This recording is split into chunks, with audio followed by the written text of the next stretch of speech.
ஓம் சாய்ராம். என் அன்பு செல்லுமே, என்னுடைய அழகான தங்கமே, ஒவ்வொரு நிமிஷமும் உன்னுடைய வாழ்க்கையை பார்க்கும் பொழுது நீயே ஒரு விஷயத்தை சொல்வாய், வியப்பாக இருக்கிறது. சில நேரம் என்னுடைய வாழ்க்கையை பார்க்கும் பொழுது, அதே சில நேரம் என்னுடைய வாழ்க்கையை பார்க்கும் பொழுது, என்னடா இது வாழ்க்கை, இதெல்லாம் ஒரு வாழ்க்கையா என்று தோன்றுகிறது சாயி. என்னுடைய வாழ்க்கையை எதை தான் நான் புரிந்து கொள்வது? நன்றாக இருக்கும் என்பதை புரிந்து கொள்வதா, இல்லை இது நன்றாக இருக்காது என்பதை புரிந்து கொள்வதா? ஏற்ற இறக்கங்களாக மாறி மாறி இருப்பதினால் வாழ்க்கை என்பதோ மிகப்பெரிய ஒரு நரகம் போலவே இருக்கிறது. என் வாழ்க்கையில் சுமூகமாக இதுதான் நடக்கும், இப்படிதான் உன் வாழ்க்கை இருக்கும், அப்படிதான் உன் வாழ்க்கை இருக்கும் என்று எனக்கு நீங்கள் சொல்லிவிட்டீர்கள் என்றால் அதற்கு தகுந்தது போல நடந்து கொள்வேன். ஆனால் நீங்கள் தான் எனக்கு எதுவும் சொல்வதே கிடையாது என்று என்னிடம் நீ என்னை பார்க்கும் பொழுதெல்லாமே புலம்புகிறாய். அம்மா, நீ என்னிடம் எப்பொழுதும் எந்த ஒரு நிமிஷத்திலேயும் புலம்பவே வேண்டாம். நீயாக இருந்து கொள். உனக்கு என்ன விஷயத்தை செய்ய வேண்டுமோ அதை தாராளமாக நீ செய்யலாம். எந்த ஒரு நிலையிலும் நம்முடைய வாழ்க்கையில் இது நடக்குமோ, அப்படி நடக்குமோ, நம்ம செய்யற ஒரு விஷயம் இருக்கே அது தப்பா நடக்குமோ, சரியா நடக்குமோன்னு எந்த ஒரு விஷயத்தையும் போட்டு அதிகமா குழப்பிக்கவே வேணாம். நம்பிக்கையோடு இருங்க. நீங்க தொடர்ந்து உங்க வாழ்க்கையில முயற்சி செய்யற விஷயங்கள் அத்தனையும் நீ எப்பொழுதும் என்னிடம் இது செய்யவா, அது செய்யவா என்று நீ கேட்கிறாய். நான் என்ன செய்கிறேன்? நீ செய் என்றுதான் ஒவ்வொரு முறையுமே உனக்கு உத்தரவும் இடுகிறேன். ஆனால் உத்தரவு இட்டு அதை நீ செய்யும் பொழுது உனக்கு அது சரியாக வரவில்லை. அப்ப என்ன செய்கிறாய்? உங்ககிட்ட நான் கேட்டு ஒவ்வொரு விஷயத்தையும் நீ சரி அப்படின்னு உத்தரவு கொடுத்தாதானே சாயி நான் செய்யறேன். ஆனா நீ எந்த ஒரு விஷயத்தையுமே எனக்கு சாதகமா ஆக்கி தருவதே இல்லை. என்னை மிகவும் சித்திரவதை செய்கிறாய். வெற்றி வாழ்க்கையில் வெற்றி அடைய விடுவதில்லை. ஒவ்வொரு நாளும் சோகத்தை கொடுக்கிறாயே தவிர சந்தோஷம் என்ற ஒன்றை எனக்காக நீ கொடுத்திருக்கிறியா என்று கேள்வி கேட்கிறாய். அம்மா, உனக்கு கஷ்டத்தை கொடுக்கிறேன், மனவேதனையை கொடுக்கிறேன், உன்னுடைய வாழ்க்கையில் எல்லா விஷயத்திலேயும் ஒரு நெருக்கடியை கொடுக்கிறேன் என்று நினைக்கிறாய். உன்னுடைய வாழ்க்கையில் நெருக்கடி கொடுக்க வேண்டும், கஷ்டத்தை கொடுக்க வேண்டும், மனவேதனையை கொடுக்க வேண்டும் என்ற ஆசை எனக்கு அல்ல. எனக்கான ஆசை நீ உன் குடும்பத்தோடு ஒற்றுமையாக இருக்க வேண்டும். எந்த பண நெருக்கடிகள், உடம்பால் எதுவுமே கஷ்டம் இல்லாமல் அற்புதமாக நீ வாழ வேண்டும் என்பது மட்டுமே தான் என்னுடைய எண்ணம். உன்னுடைய வாழ்க்கையில் நீ இப்பொழுது இருக்கிறாய் பத்தியா, என்னென்ன விதமாக கஷ்டப்படுகிறாய். இது நடந்து விடுமோ, இந்த பிரச்சனை நடந்து விடுமோ, இந்த பிரச்சனை நடந்து விடுமோ என்று இந்த மாதிரியான பிரச்சனை வந்து விடுமோ என்று நீ நினைக்கும் விஷயங்கள் எல்லாம் உன்னுடைய வாழ்க்கையில் இருந்து போகும். உன்னுடைய நெருக்கடியான இந்த காலகட்டங்கள், உன்னுடைய வாழ்க்கையில் நெருக்கடியான காலகட்டங்கள் நிச்சயமாகவே ஒரு முடிவுக்கு வரும். தேவையே இல்லாமல் ஒவ்வொரு நாளும் கலங்கி கலங்கி கலங்கி உன்னுடைய உடலையும் கெடுத்துக்கொண்டு உன்னுடைய வாழ்க்கையையும் கெடுத்துக்கொண்டு எந்த ஒரு நிலையிலும் எப்பொழுதும் ஒரு மனதாலும் சரி உடலாலும் சரி சக்தி இல்லாமல் வாழ்கிறாய். முதலில் நீ ஒன்று நன்றாக தெரிந்து கொள். உன்னுடைய உடம்பு, உன்னுடைய அத்தனை விஷயங்களையும் நீதான் பார்க்க வேண்டும். உன்னுடைய வாழ்க்கையில் எவ்வளவு வேண்டுமானாலும் சோதனைகள் வரலாம். ஆனால் அந்த சோதனைகள் அனைத்தையும் சாதனைகளாக மாற்றுவது உன்னுடைய கையில் இருக்கிறது. நான் உன்னுடைய வாழ்க்கையில் நெருக்கடி கொடுக்குகிறேன், பணத்தாலும் உறவுகளாலும் அனைத்து விஷயத்தினாலும் நெருக்கடியை கொடுக்கிறேன் என்று நினைக்கிறார். அது நெருக்கடி அல்ல, பிரச்சனையிலிருந்து தப்பிப்பதற்கான ஒரு வழி.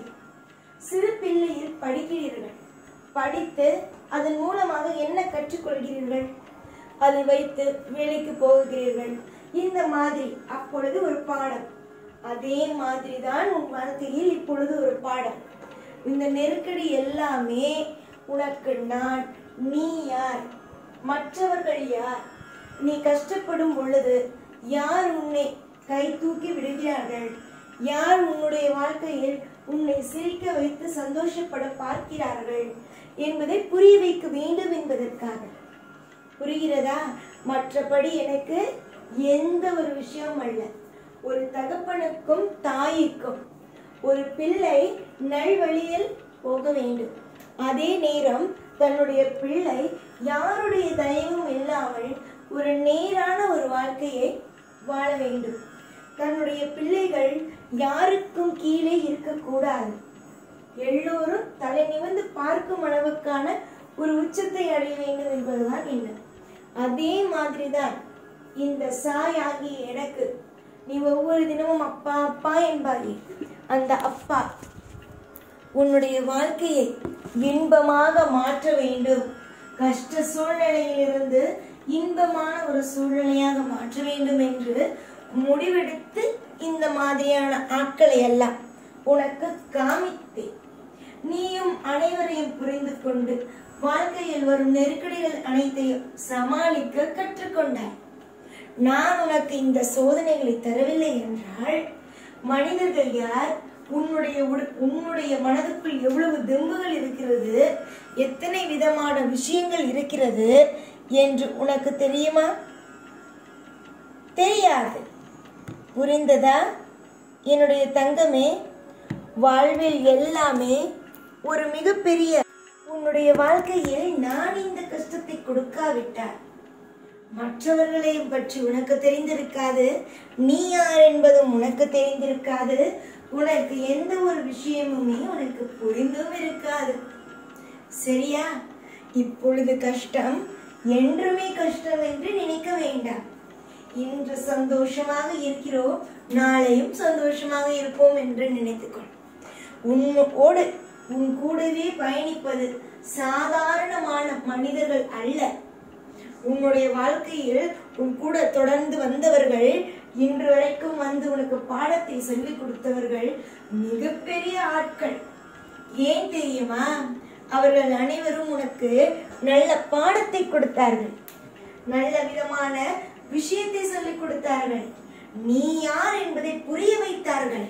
தவறு உனக்கு நடந்தாலும் அதை நீ உன்னுடைய வாழ்க்கையிலிருந்து தூக்கி எறிந்து விட்டு சுற்றி நிற்பவர்கள் கைவிட்டு எண்ணும் அளவுக்கு உன்னுடைய வாழ்க்கையில் இத்தனை நாள் கெட்டவர்கள் இருந்தார்கள், இவர்களோடு தான் பயணம் செய்தோம் என்பதை புரிய வைத்தார்கள். அப்பொழுது நீ என்ன செய்ய வேண்டும்? அவர்களுக்கு நன்றிகளை சொல்ல வேண்டும். இந்த வயதிலாவது இந்த பொழுதாவது நான் யார் யார் எப்படி என்று புரிந்து கொண்டேனே, புரிய வைத்தீர்களே என்று நன்றி சொல்ல வேண்டும். தப்பித்தேனே, உங்களிடமிருந்து நான் தப்பித்து விட்டேனே என்று நினைக்க வேண்டும். புரிகிறதா? வாழ்க்கையில் என்றும் எப்பொழுதும் யார் ஒருவன் உனக்கு சோதனை என்று ஒன்றை கொடுக்கிறானோ அவனை பார்த்து நீ சொல், நன்றி, உன்னால் தான் நான் யார் என்பதை புரிந்து கொண்டேன் என்று சொல். தங்க பிள்ளையே, உன்னை கஷ்டப்படுத்தியதற்கு முழு காரணம் இது ஒன்றே ஒன்றுதான். இத்தனை நாள் யாருடையாவது துணை வேண்டும், யாருடையாவது ஒரு உறவு வேண்டும், அப்பொழுதுதான் என்னால் அடுத்த கட்டத்திற்கு பயணிக்க முடியும் என்று சொன்ன உனக்கு யாருமே வேண்டாம். நான் என்னுடைய வாழ்க்கையில் மிகப்பெரிய ஒரு சிறந்த ஒரு ஆளாக நானே தனித்துவமாக மாறுவேன் என்று நீயே முடிவெடுத்ததற்கெல்லாம் இந்த சாய் சொல்லிக் கொடுத்த விஷயங்கள் தானே காரணம். சாயை யாரும் சாதாரணமாக இடை போடாதீர்கள். உங்களை நான் மிக மிக மிக எப்படி அந்த வாழ்க்கையே வேண்டாம், இந்த வாழ்க்கையை விட்டு நான் போகிறேன் என்று சொல்லும் அளவுக்கு உங்களை சோதிப்பேன்.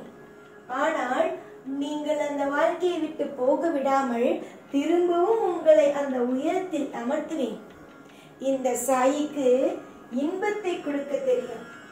அது எப்படி தெரியும்? துன்பத்தை கொடுத்து இன்பத்தை கொடுப்பேன். அப்பொழுதுதான் உங்கள் வாழ்க்கையில் நீங்கள் யார் என்பதையே புரிந்து கொள்வீர்கள். எத்தனை நாள், எத்தனை வருஷங்கள் உங்களுடைய வாழ்க்கையில் நீங்கள் கவலையோடு இருந்தீர்கள். கண்களை எப்பொழுதும் எல்லா நிமிஷமும் ஈரத்தோட வைத்திருந்தீர்கள்.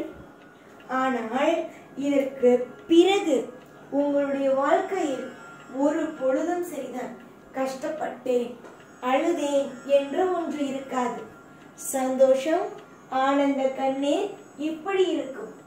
இனி நீ ஒவ்வொரு நிமிஷமும் உன்னுடைய வாழ்க்கையில் அனைத்து விதமான சௌபாக்கியங்களையும் பெறுவாய். யாருடைய தெய்வம் இல்லாமல் தனியாளாக நின்று உன்னுடைய உயரத்தை நீ எட்டி பிடிப்பாய். யார் துணையாவது இருந்தால்தான் ஜெயிக்க முடியுமா என்ன? யாருடைய துணையும் இல்லாமலும் முன்னால் ஜெயிக்க முடியும். நம்பிக்கை இருந்தால் எப்படி வேண்டுமானாலும் இங்கு அற்புதத்தை அடையலாம். நான், நீ, உன் குடும்பத்தில் இருப்பவர்கள் அனைவரும் ஒரே குடும்பமே. இங்கு நீ வேறோ நான் வேறோ கிடையாது. அப்பா, அம்மா, நண்பன், உறவு என்ற அனைத்து விதமான ஸ்தானத்திலும் இருந்து உனக்கு நான் உதவிகளை வாரி வழங்குவேன். நான் என்னுடைய எண்ணம் சந்தோஷத்தை கொடுத்து கஷ்டத்தை கொடுப்பதல்ல. கஷ்டத்தை கொடுத்து உலகத்தை புரிய வைத்து சந்தோஷத்தை கொடுப்பது மட்டுமே.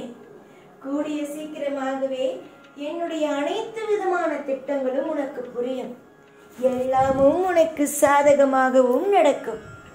சந்தோஷமாக இருங்கள். எல்லாவற்றுக்கும் நானே பொறுப்பாக இருந்து உங்களுக்கு யார் யார் யாரை காட்டுகிறேனோ அவர்களை ஒதுக்கி தூரமாக தேவையில்லாமல் குப்பை போடுவீர்கள் அல்லவா? அந்த குப்பையில் போட்டுவிட்டு வேலையை பார்த்து கொண்டு போய்கொண்டே இரு. நீ வேலை செய்தால்தான், நீ உழைத்தால்தான், நீ சுதாரிப்பாக இருந்தால்தான் உன்னுடைய வாழ்க்கையில் உன்னால் ஜெயிக்க முடியும். நீ அலட்சியமாக இருந்தாலோ, நீ சோம்பேறித்தனமாக இருந்தாலோ, நீ எல்லாவற்றையும் கவனிக்காமல் இருந்தாலோ உன்னுடைய வாழ்க்கையில் எதையும் எப்பொழுதும் எந்த காரியத்திலேயும் செய்ய முடியாது. நல்லதே நினையுங்கள், நல்லதே நடக்கும். எப்பொழுதும் எல்லா நாளும் உங்கள் கூடவே இருந்து உங்களை வாழ வைத்து அருள் புரிவேன். இந்த சாய்நான். ஓம் சாய்ராம்.